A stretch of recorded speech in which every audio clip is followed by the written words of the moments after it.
제가 서울 구로동에서 부교육자로 섬길 때 담임 목사님하고 신방을 가서 예배를 드리고 그 집에서 담소하고 있는데 그 할머니 권사님이 담임 목사님에게 손자를 보고 있는데 몹시 힘이 듭니다. 그런 이야기를 하시더라고요. 나중에 목사님이 저희 교육자들한테 하는 말이, 한 번 이 다음에 아기를 낳고 아이가 돌아다니는 것, 어린아이가 돌아다니는데 그걸 그대로 쫓아서 해보라고, 하루만 그렇게 하면은 병이 날 거다, 이렇게 이야기를 하신 적이 있습니다. 음식점에 식사하러 갔더니 그 여자 어린아이가 걷지는 못하지만 바닥을 기어서 다니는 아이였습니다. 근데 그 아이가 엄마 아빠를 식사를 하지 못하게 하는 거예요. 그리고 바닥을 계속해서 돌아다니면서 식당 바닥을 막 돌아다니니까 이 엄마 아빠가 꼼짝을 못합니다. 안으려고 하면 막 때를 부리면서, 다시 놔두면 또 기어가지고 안 가는 곳이 없습니다. 그야말로 모든 사람들은 어린아이일 때는 그 아이가 왕입니다. 아무도 그를 제재하기가 어렵습니다. 또 한 남자아이는 보았더니 이제는 걷는 거예요. 걸을 줄 아니까 더 힘이 듭니다. 이쪽 저쪽 식탁을 다니면서 다른 사람들이 식사하는 자리에 가고 물컵이 있는데 컵을 막 집어던져 흐트러뜨리고 난리가 났습니다. 그 아빠가 아이를 꼭 끌어안고 이렇게 공중에다가 안고 있었더니 내려놓으라고 또 막 소리를 지릅니다. 웁니다. 할 수 없이 내려놓으니까 또다시 식당을 막 걸어서 돌아다닙니다. 그야말로 그 순간에는 엄마 아빠보다 아이가 왕입니다. 제어할 수가 없습니다. 오늘 우리의 삶을 보십시오. 우리의 삶에도 왕들이 있습니다. 우리의 삶을 힘들게 하고 어렵게 하는 우리를 둘러싼 환경이 우리보다 훨씬 더 강합니다. 여러분은 어떤 왕들을 맞이하면서 또 왕들을 경험하면서 오늘의 삶을 살아가고 있습니까? 거의 대부분의 모든 사람들이 내면 안에 가슴 깊숙한 곳에 도저히 내가 뛰어넘을 수 없고 제어할 수 없는 그 왕들이 한두 가지 이상 있을 것입니다. 그리고 우리를 둘러싸고 있는 이 외부적인 모든 환경도 사실은 우리보다 훨씬 더 강해서 우리를 압박하고 숨을 쉴 수 없을 만큼 우리를 벅차게 만드는 그런 왕들이 우리 환경에도 종종 많이 있습니다. 하나님께서 우리에게 주신 오늘 다니엘서 7장 1절 말씀을 보십시오. 왕들이 있는 환경에서도 하나님의 길은 열려 있습니다. 바벨론 벨사살 왕 원년에, 곧 바벨론의 벨사살이라고 하는 왕이 통치하기 시작한 첫째가 되었다는 거죠. 첫 번째 해, 바로 그때에 다니엘이 그 땅에 포로로 사로잡혀 와 있었습니다. 지금 왕은 다니엘과 하나님의 백성이 아니고 그 당시에 강대국인 바벨론이 왕이고, 바벨론의 느부갓네살을 비롯해서 왕들이 계속해서 통치를 이어오면서 오늘 다니엘서 7장은 벨사살이라고 하는, 사실은 바벨론의 마지막 왕이 등장하는 바로 그 장면입니다. 이 바벨론의 마지막 왕은 나보니더스라고 하는 왕이 아버지이고 그 아들이 바로 이 벨사살입니다. 그런데 아버지가 어느 날 통치를 아들에게 맡기고 멀리 떠나버렸습니다. 그래서 아버지와 아들이 공동으로 한때에는 섭정하며 서로 공동으로 왕위에 있었습니다. 바로 그런 시기에 벨사살 왕이 막 통치를 시작하고 있는 첫 번째 해, 그때 다니엘이 바로 그 왕의 지배 아래 있었다는 겁니다. 하나님의 백성 유다는 1차, 2차, 3차에 걸쳐서 바벨론으로 끌려오게 되었고 마침내 바벨론의 군대에 의해서 완전히 멸망을 하게 됩니다. 다니엘은 1차 포로로 이 낯선 땅 바벨론에 끌려오게 됩니다. 그는 자기 마음대로 할 수 없고 자기가 원하는 대로 움직일 수도 없이 단지 왕의 지배 아래서 그는 그의 시간과 공간을 사용할 수 있을 뿐이었습니다. 그야말로 이 벨사살이 왕노릇하는 그러한 시대입니다. 여러분은 어떤 왕들에 의해서 현재 지배를 받고 있습니까? 무지의 왕이 우리를 지배합니다. 어느 것이 하나님이 말씀하고 있는 빛의 길인 줄 모르고 우리는 무지하여서 지금 계속해서 어두운 길로 가고 있을지도 모릅니다. 또 우리는 너무나 쉽게 사람을 미워하고 화를 내고 분노하고 절망합니다. 바로 그것이 우리의 왕노릇을 지금 하고 있는 것이. 또 장로님 기도하신 것처럼 우리의 몸의 질병 때문에 질병이 주는 그 육체적 아픔에 의해서 그 절망감에 의해서 우리는 한숨을 쉬면서 그 왕에 눌려서 우리의 인생을 살아가기도 합니다. 물질은 정말 쉽지 않습니다. 물질이 우리의 왕입니다. 물질만큼 우리를 억압하고 억누르는 것이 없습니다. 바로 그 왕에 의해서 우리는 지배를 종종 당합니다. 이렇게 우리의 삶의 환경에는 많은 왕들이 존재합니다. 바벨론 땅에 와 있는 다니엘과 1차, 2차, 3차에 걸쳐서 바벨론의 지배하에 있는 하나님의 백성들은 한숨을 쉬며 두려워합니다. 과연 이 바벨론 땅에서 우리의 미래가 있을 것인가? 우리가 미래에 생존할 수 있을 것인가? 그리고 바벨론의 통치는 우리와 우리 후대가 죽을 때까지 과연 끝날 것인가? 우리는 약속의 말씀대로 고향 땅으로 다시 돌아갈 수 있을 것인가? 이렇게 심각한 바벨론 왕 벨사살의 지배 아래서 두려움과 한숨 속에 그들은 살아갑니다. 오늘 우리를 지배하고 있는 여러 왕들이 내 심령 안에 있고 우리의 환경 가운데 있습니다.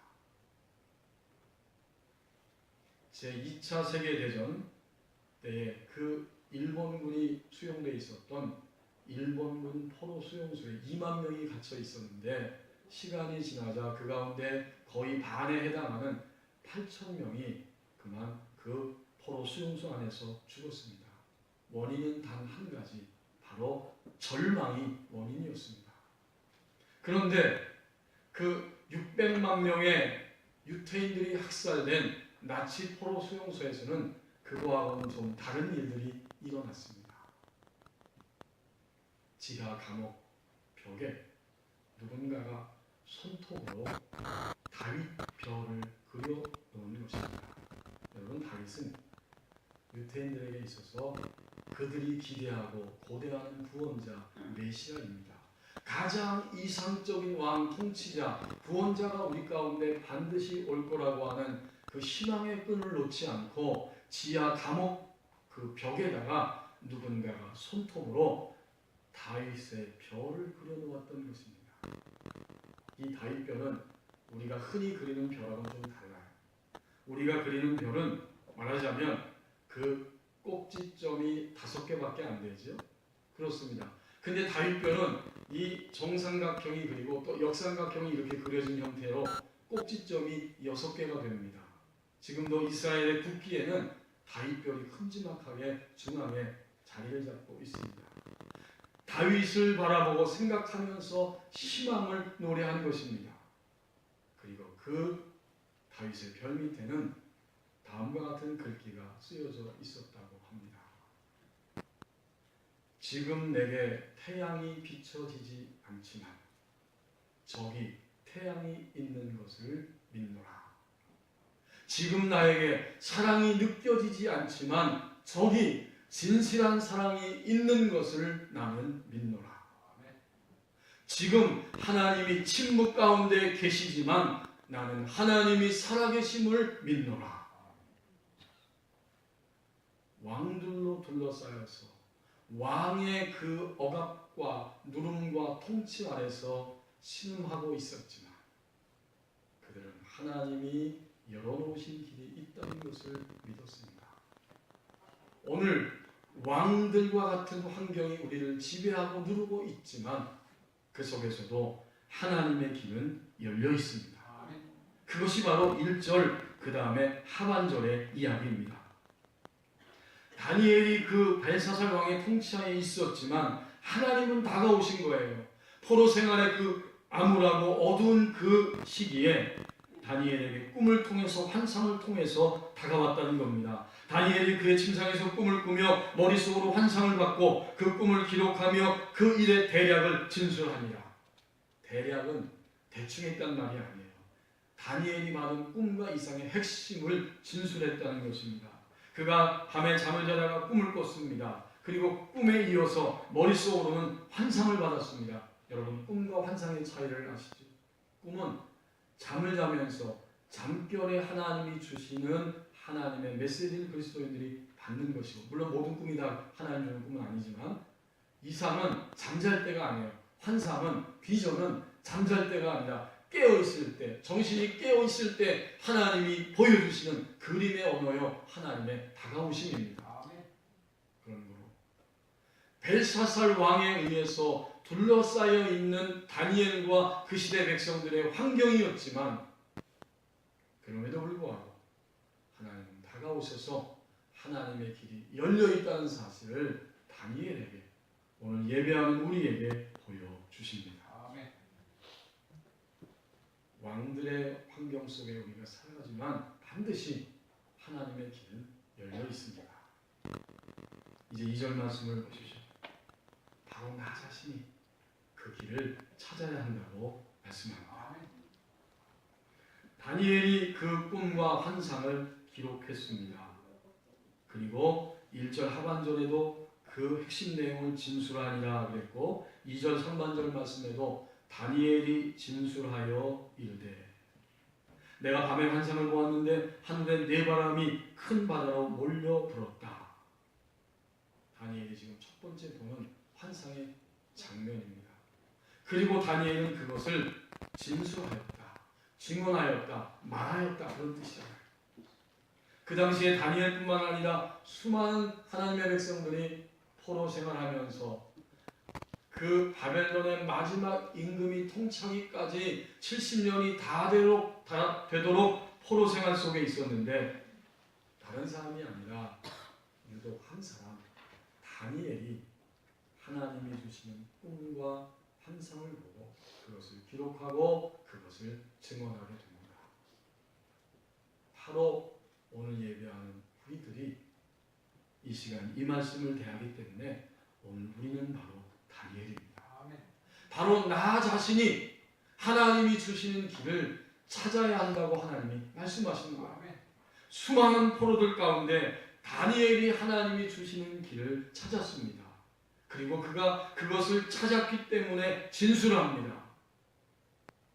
그 내용을 보면 하늘로부터 불어온 네 바람이 있었다. 이 네 바람은 바람이 네 종류다 그런 의미가 아니고 곧 동서남북 사방에서, 하늘에서부터 시작된 바람이 동서남북 사방에서 몰아치기 시작했고, 그것이 어디를 향해 부는가 보았더니 큰 바다로 몰려 불었다는 겁니다. 하나님이 동서남북의 바람을 불게 하신 거예요. 하나님이 바로 주권자이심을 이 바람을 통해서 보여주십니다. 벨사살 왕이 주권자가 아니고 하나님이 영원한 주권자라는 사실을 이렇게 동서남북의 바람을 불게 하시면서 하늘에서 시작된 바람으로 몰아치시면서 다니엘에게 보여주셨고, 바다는 어디냐? 바다는 구약성경에서 끊임없이 등장하고 있는 것처럼 바로 바다는 혼돈의 세력이 머물러 있는 곳이요, 하나님을 믿지 않는 불신의 세력이 머물러 있는 장소요, 하나님을 대적하는 사단이 그렇게 모든 것을 지배하는, 세상의 불신 세력을 지배하는 사단이 머물고 있는 장소가 바로 바다입니다. 여러분 상상이 되시죠? 하나님이 지금 주권을 가지시고 계속해서 몰아치시고 진행해 가십니다. 여기 2절 말씀에 몰려불었다는 이야기는 현재 진행형입니다. 하나님이 끊임없이 하나님의 주권을 가지고 이 세상의 역사를 몰아가고 주관하고 계시는 것이고, 그리고 마침내 그 불신의 세상, 악의 세상, 악의 세력, 그 세력을 심판하시기 위해서 지금도 하나님은 일하고 계십니다. 바로 하나님의 손길을 수많은 포로 생활하는 사람들 가운데 다니엘 성도가 그것을 보았고 그것을 찾았고 만났기 때문에 그는 드디어 입술로 그것을 증언합니다. 진술하여 이르되 진술하니라 진술하여 이르되. 예수님을 믿는 우리들은 이제는 다니엘입니다. 우리는 일평생 동안에 내가 하나님의 길을 찾고 그리고 그 찾았다면 찾았기 때문에 그것을 진술하며 사는 하나님의 백성입니다. 오늘 우리를 둘러싸고 있는 왕 같은 환경들이 있습니다. 그것은 다른 것이 아니고 내가 바로 그 속에서 하나님의 길을 찾으라고 하는 그러한 하나님의 표시입니다. 오늘 우리는 예배하면서 우리 내면 안에 아픔이 있습니다. 그리고 진정으로 두렵고 염려하며 한숨 쉬는 환경들이 분명히 있습니다. 그것은 다른 것이 아닙니다. 바로 다니엘된 내가 그 환경 속에 있는 하나님의 길을 찾아야 하고 찾은 후에는 진술하라고 하는 하나님의 명령입니다. 쉽지 않지요. 그래서 수많은 사람들은 절망하고 포기하고 하나님의 빛 받는 것을 그만 던져버리고 닫아버리고 말았지만 그 가운데 유독 한 사람 다니엘은 하나님이 주신 길이 있음을 알고 기대하며 늘 깨어 있었을 때 드디어 하나님이 그에게 다가오셔서 길을 보여주시고 그 길을 다니엘은 만난 것입니다. 여러분, 우리는 다른 사람에게 기대할 것이 아닙니다. 다른 사람이 대신해서 할 수가 없습니다. 나의 환경은 내가 하나님의 길을 찾아야 하는 환경입니다. 그래서 우리 주님을 믿는 우리 믿음의 길은 일평생 동안 결국은 내가 만난 하나님을 내가 진술하는 것이 바로 우리 믿음의 길입니다.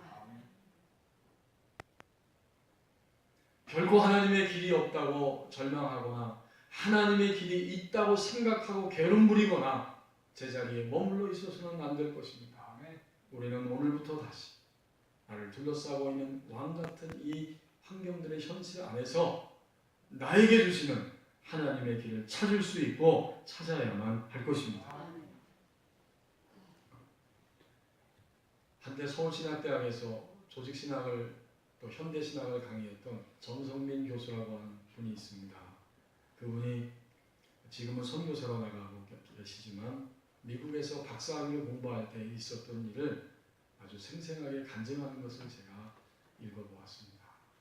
이제 아내와 함께 학생으로서 그 미국의 드루 대학교에서 박사과정을 공부하고 있는데 그냥 공부만 하면 좋지만 여러 가지로 경제적인 어려움이 있기 때문에 열심히 아르바이트를 하고 또 주일에는 교회를 부교육자로 섬기면서 공부하고 있습니다. 이제 논문을 쓰기 전에 시험을 통과해야 되는데 그 박사과정 중에 영어로 공부하지만 영어 외에 독일어하고 불어 시험을 또 통과를 해야만 했습니다. 그래서 여름방학 때 알바하면서 열심히 준비를 했고 가을학기 시작되자마자 독일어 시험을 봤는데 그만 보기 좋게 떨어졌습니다. 그래서 어떡하나 할 수 없다. 가을학기 지나고 겨울방학 때 준비해서 내년 봄학기에는 반드시 내가 이 독일어 시험을 통과해야 된다. 그렇게 생각하고 또 한 학기가 지나갔습니다. 이제 시험은 점점 다가오는데 일하다 보니까 대비를 많이 못했다는 거예요. 틈틈이 하긴 했지만. 그리고 이제 시험 일주일이 다가왔습니다. 일주일 앞에 바로 독일어 시험이 있는 거예요. 아내와 함께 간절히 하나님 앞에 기도하면서 하나님의 뜻을 구하고 기도했습니다. 자신이 없으니까. 근데 하나님께서 그 아내에게 꿈을 통해서 나타나셨다는 겁니다. 아내가 꿈을 꿨는데 유럽의 커다란 지도가 보이고 그리고 자기의 남편이 그 유럽의 독일 나라의 국경을 딱 발로 넘고 있는 장면입니다. 그래서 꿈에서 깬 다음에 이야기하는 겁니다. 일주일밖에 남지 않았고 준비가 부족하지만 하나님이 반드시 도우실 거야. 내가 이런 꿈을 꿨노라. 그리고 강하게 시험에 임하라고 남편에게 권면했습니다. 그 말에 용기를 얻어서 이제 일주일밖에 안 남았지만 최선을 다해서 또 그동안 조금씩 했던 것을 공부하고 시험 전날 그 예제 준 것 중에 한 그 챕터를 사전을 찾아가면서 열심히 그 독일어 원서를 영어로 정확하게 번역을 하고 있었습니다. 근데 그 정성민 교수님의 말에 의하면 그 독일어 시험은 어떻게 나오는가 봤더니 200에서 300페이지 되는 독일어 원서 3권을 줍니다. 그리고 끝이에요. 그 가운데 어딘지 모르지만 무작위로 딱 3페이지가 나온다는 거예요. 그럼 그 3페이지를 그 독일어를 영어로 정확하게 옮겨야 되는 겁니다. 쉽지 않죠. 그래서 이제 시험 전날 자기가 공부해놓은 것 가운데 하나의 예제를 들고 3페이지를 차근차근 원서를 찾고 준비하고 잠을 잤습니다. 아침에 시험장에 가서 앉아있는데 시험관이 들어와서 시험지를 나눠줍니다. 그 시험지를 받자마자 이 정성민 교수님의 마음 가운데, 그때는 학생이었죠, 마음에 감사와 환희의 물결이 올라오기 시작합니다. 왜 그런지 짐작이 되시죠? 바로 자기가 전날에 공부했던 바로 그 페이지가 정확하게 출제된 것입니다. 이것은 정말 우연이라고 말할 수도 있지만 이 정성민 교수님의 고백은 크게 하나님 앞에 간절히 기도하고, 그래서 하나님이 나의 삶을 이렇게까지 세미나에 인도하시고 은혜를 베푸셨습니다. 이것은 하나님의 기적입니다. 라고 그분의 책에서, 예수 그를 만나다 라고 하는 그 책에서 자신의 기적을 이렇게 간증하고 진술하고 있습니다. 자신을 둘러싼 환경이 어떤 환경이든지 간에 하나도 예외가 없습니다. 그 환경은 하나님이 열어놓으신 길이 있다는 것이고, 우리 그리스도인들은 바로 나 자신이 그 길을 찾아야 한다고 말씀합니다. 이제 3절과 4절 말씀 보십시오. 겉의 모양과 속의 본질을 알게 된다고 말씀합니다. 3절에 보니까 그 바다 위에서 짐승이 올라오는데 큰 짐승 4이 바다에서 올라왔고 그 모양이 각각 다릅니다. 하나님이 동서남북에서 바람을 불게 하시고 바다로 바람이 막 몰아불고 있는데 바다에서 4마리의 큰 짐승이 올라왔고 그들은 모양이 각각 다릅니다. 4절에 보면 첫째 짐승은 사자와 같다고 말씀합니다. 하나님 오늘 4절까지 말씀을 주셨는데 5절, 6절, 7절에 쭉 보면 그 다음엔 사자 이후에 곰이 등장하고 세 번째는 표범이 등장하고 네 번째는 바로 말로 설명할 수 없을 만큼 흉측하고 강하고 무서운데 10뿔이 달린 짐승이 7절에 보면 등장합니다. 이 4마리의 짐승은 과연 무엇인가? 천사 가브리엘이 이 다니엘에게 그것을 해석해 줍니다. 여러분 7장 17절 말씀 보십시오. 15절부터 17절 보십시오. 나 다니엘이 중심에 근심하며 내 머릿속에 환상이 나를 번민하게 한지라 내가 그 곁에 모세 선자들 중 하나에게 나아가서 이 모든 일의 진상을 물으매 그가 내게 말하여 그 일의 해석을 알려주며 이르되 그 네 큰 짐승은 세상에 일어날 네 왕이라. 그렇습니다. 지금은 바벨론의 통치를 받으면서 바벨론 왕의 그 억압 앞에 너희가 있지만 시간이 지나면, 시간이 흘러가면 바벨론에 이어서 또 다른 강대국이 일어날 것이고, 그리고 또 시간이 지나면 곰에 이어서 표범이 일어날 것이고, 표범에 의해서 10뿔 달린 또 하나의 짐승이 역사에 등장할 것이다. 이것은 바벨론이 멸망한 이후에 등장하는 메데바사 연합국, 곧 페르시아를 의미하는 것입니다. 그 다음에 등장하는 곰, 그 다음에 표범은 페르시아를 무너뜨린 헬라 제국을 의미하고, 마지막 네 번째 10뿔 달린 짐승은 헬라 제국을 무너뜨린 로마를 의미합니다. 그러니까 하나님께서 다니엘에게 이 환상을 보여주시고 해석해 주시면서 역사를 주관하시고 세상의 모든 제국들과 강대국들의 흥망성쇠를 이끌어가시는 분은 그들 자신의 힘이 아니고 그것은 겉으로 드러나는 것이고 실제로 모든 제국의 한계와 시기를 정하고 역사를 구원으로 이끌어가시는 분은 하나님 한 분이시다. 그 사실을 생생하게 보여줍니다. 하나님이 주권을 가지고 계시고 그 주권으로 세상 모든 나라들, 강대국, 제국들의 역사를 다스린다. 이 사실을 보여줍니다. 그래서 겉모양을 보고 두려워할 것이 아니고 속의 본질을 너는 알아야 하고 알게 된다. 이제 여러분 4절 말씀 보십시오.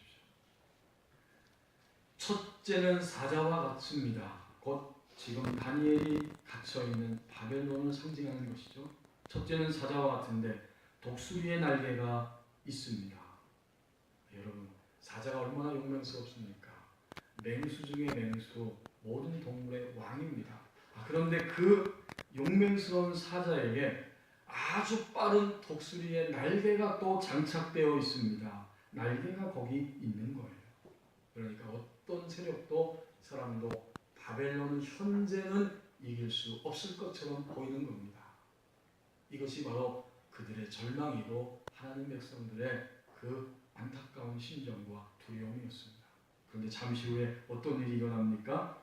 4절의 하반절에 보면 내가 보는 중에 그것을 보고 있었는데 갑자기 날개가 뽑혔습니다. 또 네 발로 땅을 짚고 있던 사자가 들려서 사람처럼 두 발로 서게 됩니다. 그리고 또 사람의 마음을 받았습니다.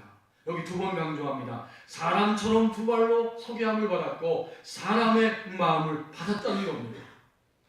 하나님은 분명히 깨닫게 하십니다.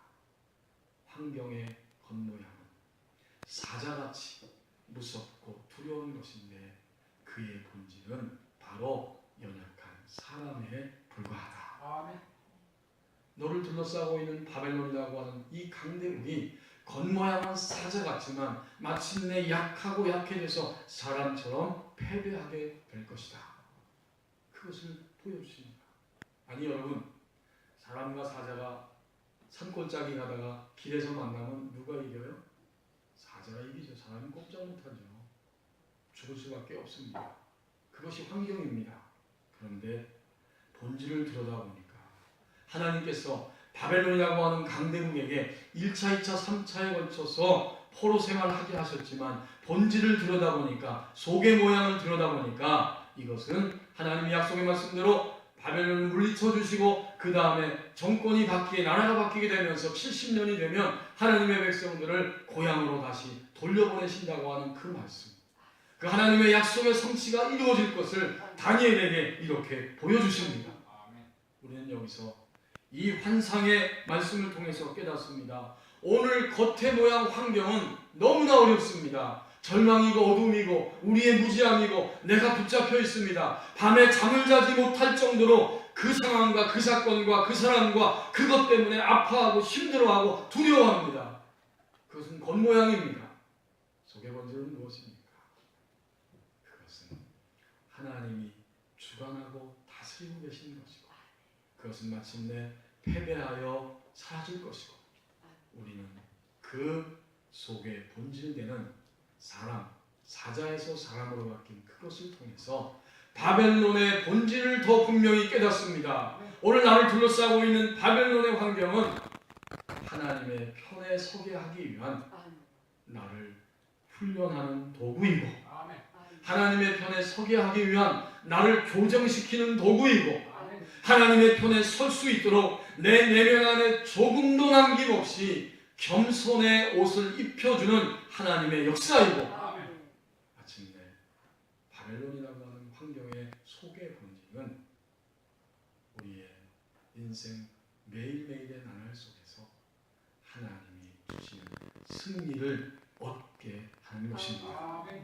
이게 본질이에요.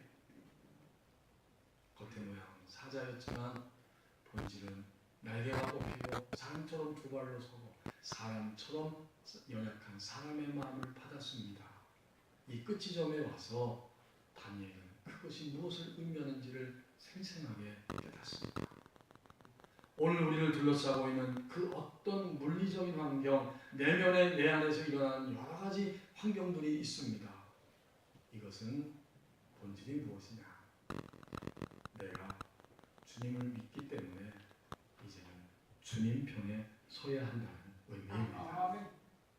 그렇게 서야 하기 때문에 우리 금방 안 되거든요. 그래서 하나님이 우리를 끊임없이 훈련하고 연단하는 도구이고, 반복적으로 말씀드립니다.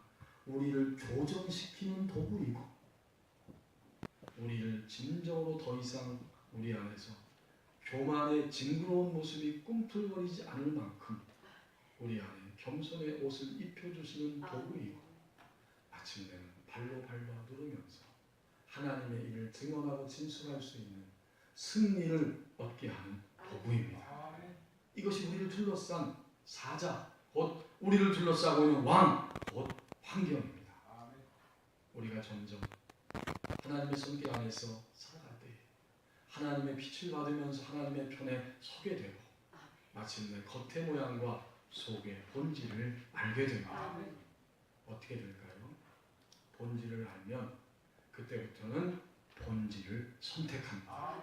바꿔 말하면 우리가 여전히 본질을 선택하지 못하는 것은, 여전히 하나님의 약속의 말씀과 명령과 하나님의 길을 선택하지 않고 선택하지 못하는 것은 아직은 우리가 하나님의 길을 알지 못한다는 증거입니다. 진정으로 알면 사람의 평가나 자신의 평가가 중요한 것이 아니라 하나님이 말씀하시는 그 길만을 향해서 달려갑니다. 겉의 모양만 알기 때문에 여전히 하나님의 길을 선택하지 않습니다. 겉의 모양은 우리의 체면이고 우리의 자존심이고 우리의 영광을 구함이고 또 나의 욕망을 구함이 겉의 모양입니다. 이런 모든 것들을 다 하나님이 깨트려 주시면서 진정으로 하나님의 편에서 승리하도록 우리를 도우십니다. 한 소녀가 아빠와 함께 이스라엘 성지 순례에 갔는데 갑자기 나타난 테러범이 쏜 총탄에 의해서 아빠의 머리가 관통상을 당했습니다. 이 어린 소녀가 엄청난 충격을 받고 이후에 복수를 결심하면서 내가 반드시 범인을 찾아내고 복수하리라 마음을 먹고 열심히 이스라엘 국가의 언어 히브리어와 아랍어를 배우기 시작했습니다. 그리고는 미국의 유명한 아침 조간 신문인 워싱턴 포스트지의 기자가 되었고 이스라엘 땅에 근무하기 위해서 자원을 했습니다. 그리고 그 땅에 가서 12년 만에 법원의 모든 기록을 다 조사해서 마침내 그 당시의 테러 사건과 범인이 누구인지를 찾아내게 됩니다. 그 테러범의 이름은 오마르 하티브입니다. 이제 이 여성은 그 테러범과 가족들을 찾아가서 만났습니다. 그리고 확인했습니다. 마침내 이들에게 복수하리라 결심하고 그렇게 돌아오고 있는데, 이 여성은 그리스도인이었기 때문에 오늘 제목처럼 그리스도인이었습니다. 그리스도인이었기 때문에 그가 그런 복수의 마음으로 길을 가고 있을 때 하나님의 음성이 들렸다고 합니다. 주님의 음성이 또렷하게 들리는 겁니다. 진정한 복수는 그들이 자신의 죄를 회개하게 만드는 것이다. 물리적 복수는 동물적 본능에 불과하다. 이 음성이 톡 내면에 들렸습니다. 그래서 이 여성은 곧바로 그 테러범과 가족들을 찾아가서 자신이 복수하려 했다는 사실을 고백하면서 용서를 구했습니다. 그리고 이미 다른 테러로 감옥살이하고 있는 그 테러범에게 그를 석방하기 위해서 석방운동, 그것을 펼치게 되었습니다. 이 사람이 바로 전 워싱턴 포스트지의 기자였던 로라 블루 맨펠트라고 하는 여성입니다. 여러분, 그는 왕들이 있는 자신을 둘러싼 정말 끔찍한 환경에서 겉의 모양 때문에 너무 힘들고 아프고 애통하고 두려웠고 분노했지만 겉의 모양이 아니라 속에 있는 본질을 그는 분명히 알았고, 그래서 그는 선택했습니다. 하나님의 편에 서는 길을 선택했습니다. 겉의 모양과 속의 본질을 알게 된다고 말씀합니다. 지난 금요일 우리나라는 3.1운동 100주년을 기념하는 날을 맞이했습니다. 일제의 압제 밑에서 살면서 우리는 독립을 원하고 독립할 것이다, 이것을 전 세계에 선포한 아주 귀한 날, 귀중한 날이 바로 1919년 3월 1일이었습니다. 그런데 그날 이후에 바로 해방이 오지 않았습니다. 우리가 역사에서 알고 있듯이 해방은 25년 이후, 곧 26년 정도 흘러서 1945년 8월 15일에야 해방이 찾아왔습니다. 그 많은 시간 동안을 다시 한번 절망 가운데 떨어질 수 있었습니다. 떨어졌습니다. 과연 일본의 식민지배 통치가 끝날 것인가? 그것이 가능한 일인가? 하지만 역사를 주관하고 있는 것은 바벨론 왕과 왕국이 아니고 바로 주권자 하나님의 손길이고 하나님의 역사였습니다. 그 역사 안에서 우리나라는 해방을 맞이하였습니다. 왕 같은 환경 속에서도 하나님의 길은 열려 있습니다. 바로 나 자신이 그 길을 찾아야 한다고 말씀합니다. 그러면 우리는 겉의 모양과 속의 본질을 알게 된다고 말씀합니다. 이것이 바로 그리스도인이 승리하는 법칙입니다. 기도하겠습니다. 이제 우리 함께 합심해서